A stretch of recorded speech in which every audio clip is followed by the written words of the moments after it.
नमस्ते दोस्तों। आज बीपीएससी की तरफ से एक बहुत ही बीपीएससी की तरफ से बच्चे बहुत ही इम्पोर्टेंट नोटिफिकेशन आया है। समझ सकते हैं कि वैकेंसी भी आया है, वैकेंसी के रिलेटेड एक नोटिफिकेशन आया है।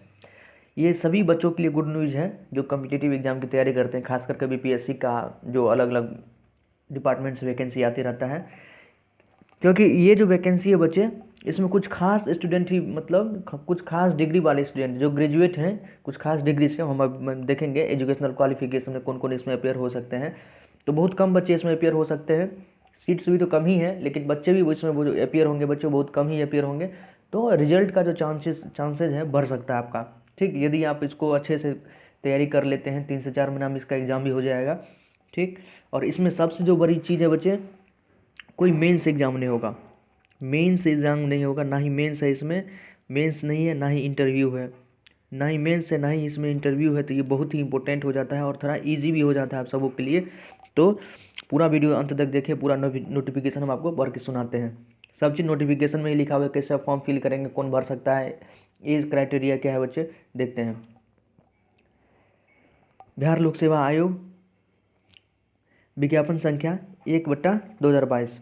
नगर विकास एवं आवास, देखिए नगर विकास एवं आवास विभाग बिहार के अंतर्गत सहायक लोक स्वच्छता, देखिए सहायक लोग मतलब असिस्टेंट पब्लिक जो सैनिटरी वाले होते हैं, एवं अपशिष्ट प्रबंधन पदाधिकारी, वेस्ट मैनेजमेंट ऑफिसर, ये एक ऑफिसर का एग्जाम है बच्चे, ये कोई इधर उधर जनरल मत समझिएगा, ऑफिसर पद का है।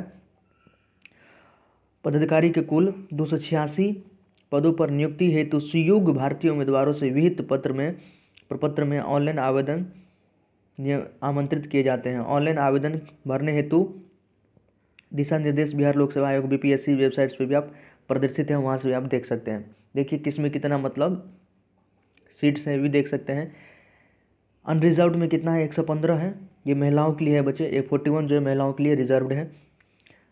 आर्थिक रूप से कमजोर वर्ग के लिए 28 है। अनुसूचित जाति अनुसूचित जनजाति के लिए इतना है, ईबीसी के लिए इतना है, ओबीसी के लिए इतना है, और पिछड़े वर्ग की महिलाओं के लिए भी इतना है।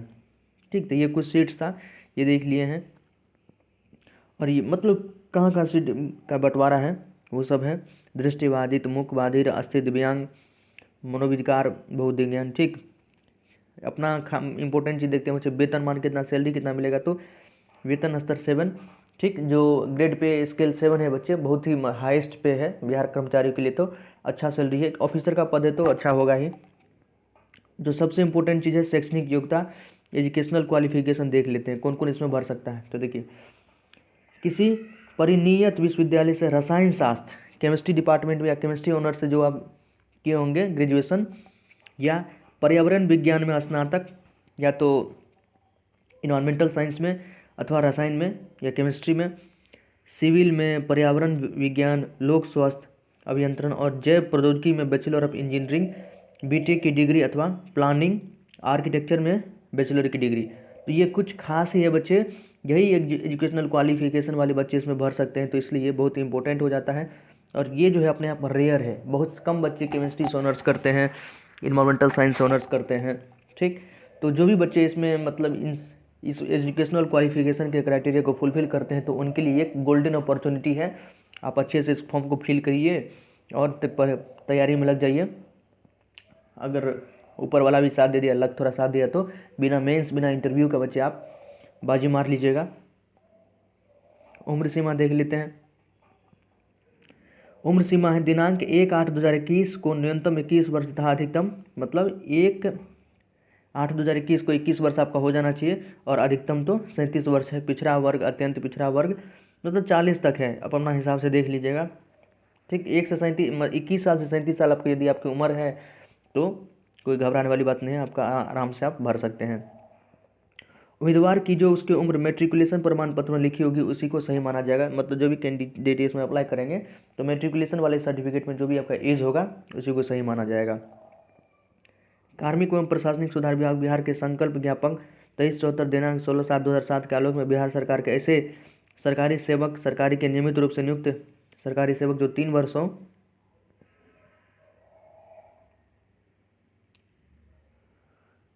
वर्षों की निरंतर सेवा पूर्ण कर चुके हैं, जो और उच्चतर वेतनमान की सेवा संवर्ग से जाने की अधिकतम सीमा 5 वर्ष की छूट अनुमान्य है, मतलब किसी किसी के लिए 5 वर्ष का छूट भी है बच्चे। आप अपने काम का चीज़ देखते हैं, आप देखते हैं सिलेक्शन प्रोसेस क्या होगा, चयन प्रक्रिया। एजुकेशनल क्राइटेरिया देख लिए, उम्र 21 से 37 वर्ष या 40 साल तक होना चाहिए। यदि आप रिजर्व कैटेगरी के हैं तो 40 तक हो सकता है, ठीक। और सबसे बड़ी जो चीज़ थी एजुकेशनल क्वालिफिकेशन, वो फुलफिल होना चाहिए। सिलेक्शन प्रोसेस देखते हैं, चयन प्रक्रिया। विज्ञापित पदों के विरुद्ध नियमित हेतु सुयोग्य उम्मीदवारों के चयन के लिए लिखित परीक्षा का आयोजन किया जाएगा। रिटन एग्जाम लिया जाएगा बच्चे, इसमें साक्षात्कार नहीं लिया जाएगा, इंटरव्यू नहीं है। कार्मिक एवं प्रशासनिक सुधार विभाग बिहार के संकल्प ज्ञापन संख्या 2374 दिनांक एवं पत्रांक इतना दिनांक 8 के अनुसार लिखित परीक्षा में सामान्य वर्ग के उम्मीदवारों को 40%, जो सामान्य वर्ग के उम्मीदवार है उसको 40%, पिछड़ा वर्ग के उम्मीदवारों को 36%, 36 एवं अत्यंत पिछड़ा वर्ग के उम्मीदवारों को 34% एवं अनुसूचित जाति जनजाति महिलाओं को निश्चित इतना न्यूनतम अर्धांक प्राप्त करना अनिवार्य है। मतलब ये जो मिनिमम कट ऑफ है बच्चे, इसको पार करना, अपना अपना रिजर्व कैटेगरी का देख लें, ये मतलब कंपलसरी है। 2 लिखित परीक्षा होगा, देख लीजिए। दूसरा क्या है, लिखित परीक्षा 2 पत्रों की होगी, जिसमें अनिवार्य पत्र 1 एवं अनिवार्य पत्र 2 होंगे। दोनों जो पेपर होंगे कंपलसरी होंगे। प्रथम पत्र सामान्य अध्ययन, जो फर्स्ट पेपर था जनरल साइंस का होगा, सामान्य जनरल स्टडीज़ का, ऑब्जेक्टिव होंगे, एवं अनिवार्य पत्र 2 भी ऑब्जेक्टिव होंगे। दोनों पत्र बच्चे ऑब्जेक्टिव होंगे, तो बहुत ही इंपॉर्टेंट है बच्चे। आप सभी चाहते हैं कि ऑब्जेक्टिव मतलब सब्जेक्टिव लिखना थोड़ा बहुत दिक्कत हो जाता है पेन एंड पेपर फॉर्मेट में, ऑब्जेक्टिव तो आप आसानी से दे सकते हैं। तो पेपर 1 पेपर 2 दोनों ही ऑब्जेक्टिव होंगे, तो इसलिए ये बहुत ही एग्जाम कह सकते हैं कि ईजी हो जाएगा आप सबों के लिए। अगर अच्छे से मेहनत कर दीजिएगा बच्चे तो बहुत ही ईजी हो जाएगा आपको, ठीक। जो सेकंड पेपर था उसमें रसायन पर्यावरण विज्ञापन विज्ञान अथवा रसायन, सिविल पर्यावरण विज्ञान, लोक स्वास्थ्य अभियंत्रण, जैव प्रौद्योगिकी अथवा प्लानिंग आर्किटेक्चर के लिए होंगे। जो अलग अलग भरेंगे अपना एजुकेशनल क्राइटेरिया उसके अनुसार होगा। लिखित परीक्षा वस्तुनिष्ठ के प्रत्येक पत्र के लिए विषय, पत्र, समय, प्रश्नों की कुल संख्या और कुल अंक निम्नांकित होंगे। ये देखिए कौन कौन सा विषय होगा। अनिवार्य पत्र फर्स्ट, जो कंपलसरी पेपर फर्स्ट होंगे बच्चे, उसमें जनरल स्टडीज से होगा, जीएस जो आप पढ़ते हैं आसानी से, 2 घंटा का होगा। प्रश्नों की कुल संख्या 125 और नंबर होगा 100। फर्स्ट पेपर है बच्चे, पेपर 1 का है ये। डिस्क्रिप्शन पहला हो जाएगा सामान्य अध्ययन, 2 घंटा का होगा। प्रश्नों की कुल संख्या कितनी है तो 125 है, 100 नंबर का होगा, ठीक। और देखिए जो अनिवार्य पेपर 2 होगा, कंपलसरी पेपर 2, इसका जो सिलेबस है क्या है तो ठोस एवं तरल अपशिष्ट प्रबंधन, जो सॉलिड और लिक्विड जो वेस्ट प्रोडक्ट है उसका हम कैसे मैनेजमेंट करेंगे, तो उस पर है। ये भी 2 घंटा का होगा, 125 क्वेश्चन होंगे, 100 नंबर का होगा, ठीक। कुल दोनों पेपर को मिला के 200 नंबर का पेपर होगा। नोट देखिए क्या है नोट में, पत्र विषयों की का स्तर एवं विस्तृत पाठ्यक्रम आयोग की वेबसाइट पर उपलब्ध है। पत्र एवं विषयों का स्तर एवं विस्तृत पाठ्यक्रम मतलब सिलेबस वगैरह जो है लेवल क्या होगा, बीपीएससी की वेबसाइट पर है, उपलब्ध है। विज्ञापित पद हेतु आयोग द्वारा ऑनलाइन परीक्षा भी आयोजित की जा सकती है। इसके लिए ऑनलाइन परीक्षा भी आयोजित किया जा सकता है बच्चे, यदि मान लीजिए कुछ ऐसा कंडीशन रहा तो ऑनलाइन हो सकता है, तो बहुत जल्दी ही हो जाएगा। ऑनलाइन में कोई दिक्कत है ही नहीं, ऑब्जेक्टिव फॉर्मेट में ही है तो ऑनलाइन भी हो जाएगा, तो कोई दिक्कत नहीं है, ठीक। थर्ड नोट देखिए, प्रतियोगिता परीक्षा लिखित परीक्षा के परिणाम के आधार पर आयोग सफल अभ्यर्थियों की मेगा सूची तैयार करेगा, ठीक। जो भी रिटर्न एग्जाम होगा उसमें का जो है मेरिट लिस्ट बनाएगा। लिखित परीक्षा वस्तुनिष्ठ के कुल प्राप्तांक समान होने की स्थिति में यदि किसी 2 स्टूडेंट का नंबर मान लीजिए दोनों का 150 हो गया, तो किसको लेगा, वही बता रहा है। समान होने की स्थिति में उम्मीदवार की जन्मतिथि के आधार पर अधिक उम्र वाले उम्मीदवार को मेधाक्रम के ऊपर स्थान दिया जाएगा। जिसकी एज ज़्यादा होगी, जिस स्टूडेंट की एज ज़्यादा होगी उसको मतलब मेधा सूची में जो मेरिट लिस्ट में ऊपर दिया जाएगा। जन्मतिथि समान होने पर, यदि जन्मतिथि समान हो जाए तो जिस उम्मीदवार का नाम देवनागरी लिपि में वर्णमाला के अनुसार पहले आता हो उसे मेधाक्रम मतलब अल्फ़ाबेटिकल ऑर्डर में जिसका नाम पहले आता हो उसको रख लिया जाएगा। तो ऐसा बहुत रेयर केस में होता है बच्चे, ठीक। और देखते हैं ये आरक्षण है, आरक्षण के बारे में आप थोड़ा बहुत देख लें, हम आपको हल्का स्क्रॉल करते जाते हैं, देखते जाएं, स्क्रीनशॉट लेके आप देख ले बच्चे, देखते हैं। जो इम्पोर्टेंट था एजुकेशनल क्वालिफिकेशन और जो सिलेबस पेपर 1 पेपर 2 दोनों ऑब्जेक्टिव फॉर्मेट होगा वो सब इम्पोर्टेंट बता दिए बच्चे। और देखते हैं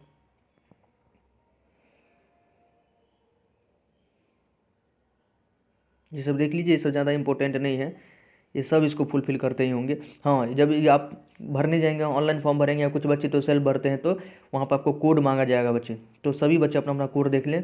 जो शेड्यूल कास्ट से होंगे उनका कोड है 02, शेड्यूल ट्राइब से होंगे 03, EBC एक्सट्रीमली अति पिछड़ा वर्ग 04, और उसके बाद बैकवर्ड क्लास से होगा 05, और EWS से होगा इकोनॉमिकली वीकर सेक्शन से 07। ये कोड इंपॉर्टेंट है, जब आप फॉर्म भरेंगे अपना भी तो ये कोड आपको वहाँ देना ज़रूरी हो जाएगा। नेक्स्ट देखते हैं बच्चे, जो इम्पोर्टेंट है वो हम आपको वो बता देते हैं।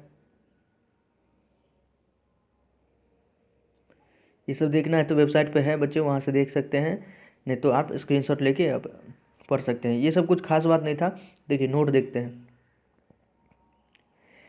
ऑनलाइन आवेदन भरने के क्रम में अभ्यर्थियों से कतिपय सूचना सिर्फ डेटाबेस संधारित करना हेतु ली जाती है। अगर उक्त सूचना से संबंधित किसी प्रकार का छूट विज्ञापन में अंकित नहीं है तो उसका दावा तो ना तो मान्य होगा और ना ही उसका लाभ दे होगा। विज्ञापन में वर्णित सूचनाएं, शर्त, जानकारी किसी प्रकार की छूट ही अंतिम रूप से मान्य होगी। नोट 2 देखते हैं।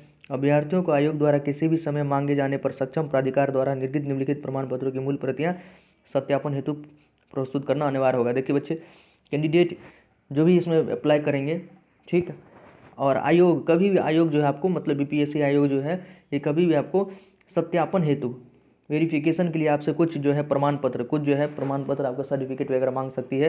तो कौन कौन मांग सकती है देखिए बच्चे, वो सभी आपको रेडी रखना होगा।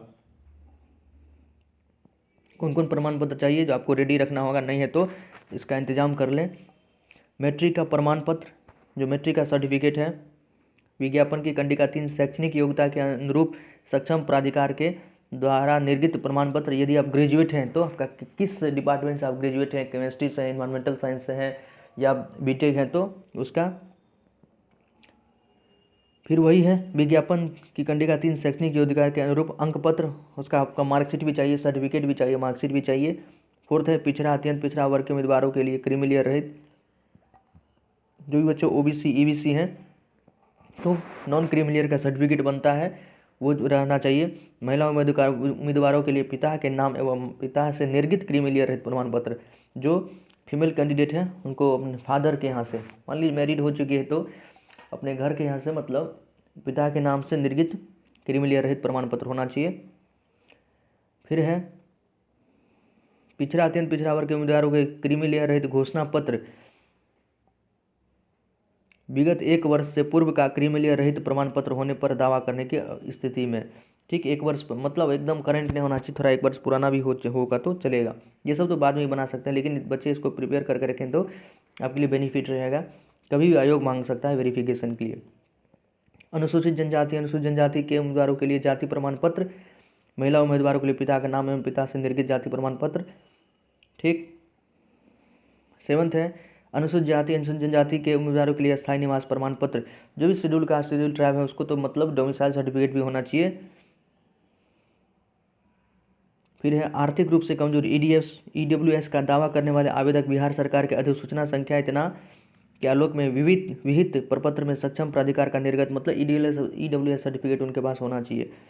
जो डिसेबल्ड हैं, दिव्यांग बच्चे हैं, उनका अपना सर्टिफिकेट होना चाहिए, ठीक। स्वतंत्रता सेनानी वाले सबका अपना अपना सर्टिफिकेट होना चाहिए। मतलब जो आप अगर रिजर्व कैटेगरी से किसी से आते हैं तो ये भी चीज़ आपको रखना चाहिए बच्चे। फिर देखिए शुल्क कितना लगेगा, तो सामान्य अभ्यर्थियों के लिए जो भी जनरल स्टूडेंट है उसको 750 रुपया लगेगा, ठीक। केवल बिहार राज्य के अनुसूचित जनजाति के लिए जो शेड्यूल कास्ट, शेड्यूल ट्राइब्स आते हैं उनको मात्र 200 रुपया ही लगेगा, ठीक। बिहार राज्य के स्थायी निवासी आरक्षित अनारक्षित वर्ग महिला उम्मीदवारों के लिए, और चाहे आरक्षित हो या अनारक्षित हो, महिला के लिए तो 200 ही है। महिला का तो गोल्डन एज चल रहा है बच्चे, तो उसको चाहे ऊपर हो या नीचे हो सभी को मतलब 200 रुपया ही लग रहा है। सभी चीज़ में उसको इतना ज़्यादा भी प्रेफरेंस मिल रहा है महिलाओं को कि कह सकते हैं उसका स्वर्ण युग है बच्चे। इसमें महिलाएं यदि आगे नहीं निकली तो फिर भविष्य में वो पिछड़ जाएगी, जैसे भूत में वो पिछड़ी हुई थी। दिव्यांग अभ्यर्थी 40% या उससे अधिक के लिए 200, डिसेबल्ड कैंडिडेट के लिए भी है 200 रुपया, अन्य सभी उम्मीदवारों के लिए 750। उसके अलावा आप चाहे EBC हो, OBC हो, जनरल हो, सभी को 750 रुपया लगेगा। चाहे आप क्या कहते हो, क्या बच्चे गरीब हो या अमीर हो, कुछ नहीं है। अभ्यर्थियों के उपयुक्त परीक्षा शुल्क के अतिरिक्त विभिन्न बैंकों द्वारा निर्धारित चार्ज, मतलब जो एक्स्ट्रा चार्ज लेगा वो भी आपको देना पड़ेगा। ठीक, ये सब कुछ ज़्यादा इम्पोर्टेंट नहीं है। और देखते हैं, ऑनलाइन आवेदन पत्र भरने की संबंधित तिथि एवं अन्य निर्देशित निम्नांकित हैं। जो आवेदन जो आप करिएगा तो उसका डेट वगैरह सब क्या है बच्चे, देखिए प्रारंभ करने की तिथि, ऑनलाइन जो आवेदन प्रारंभ करने की तिथि है 17 जनवरी 2022 से, अंतिम तिथि है 10 फरवरी 2022। तो इधर हो गया आपको 13, 14, 10, 24 दिन, बहुत मतलब 24-25 दिन है बच्चे, जितना जल्दी हो भर दें। और इसका हार्ड कॉपी आपको स्पीड पोस्ट के थ्रू बीपीएससी के यहाँ जो है आपका एड्रेस लिखा हुआ आपको भेजना भी पड़ेगा। आयोग कार्यालय में स्पीड पोस्ट या निबंधित डाक से आवेदन की हार्ड कॉपी एवं सभी प्रमाण पत्र प्राप्त होने की अंतिम तिथि 24 फरवरी से पहले आपको ये सब भेज देना है। ऑनलाइन आवेदन भरने के संबंधित आवश्यक विस्तृत दिशा निर्देश विज्ञापन के संबंध साथ संलग्न है। अभ्यर्थी ऑनलाइन आवेदन करने से पूर्व उक्त दिशा निर्देशों की भलीभांति अध्ययन कर लेंगे तथा ऑनलाइन आवेदन करने के क्रम में सभी सूचनाएं सही सुस्पष्ट अंकित करेंगे। मतलब जो भी भरेंगे बच्चे थोड़ा सही से भरेंगे, क्योंकि करेक्शन का मतलब वहाँ पर गुंजाइश नहीं है, करेक्शन होगा भी तो बहुत कम गुंजाइश होगा। तो ये सब कुछ और था, ये सब इम्पोर्टेंट नहीं है बच्चे, ये सब आप जब साइबर में जाएंगे तो वहाँ से भी आपको पता चल जाएगा। ठीक, जो इम्पोर्टेंट था हमको एजुकेशनल क्वालिफिकेशन, एज, सिलेबस क्या होगा एग्जाम का, कौन बच्चे दे सकते, ऑब्जेक्टिव है सब्जेक्टिव, तो वो सब आपको बता दिए बच्चे। तो प्लीज़ आपको कमेंट सेक्शन में ज़रूर बताएगा आपको वीडियो कैसा लगा। हमारे चैनल से जुड़े रहें, बीपीएससी से रिलेटेड, एग्जाम से नोटिफिकेशन से रिलेटेड या कोई और भी हम अपडेट डालते रहते बच्चे, हमारे चैनल को सब्सक्राइब कर लें। ठीक, कोई और जानकारी हो, कोई क्वेरी हो तो आप कमेंट सेक्शन में लिख सकते हैं। डिस्क्रिप्शन बॉक्स में व्हाट्सअप नंबर भी, वहाँ से आप हमें जुड़ के मैसेज कर सकते हैं। धन्यवाद दोस्तों।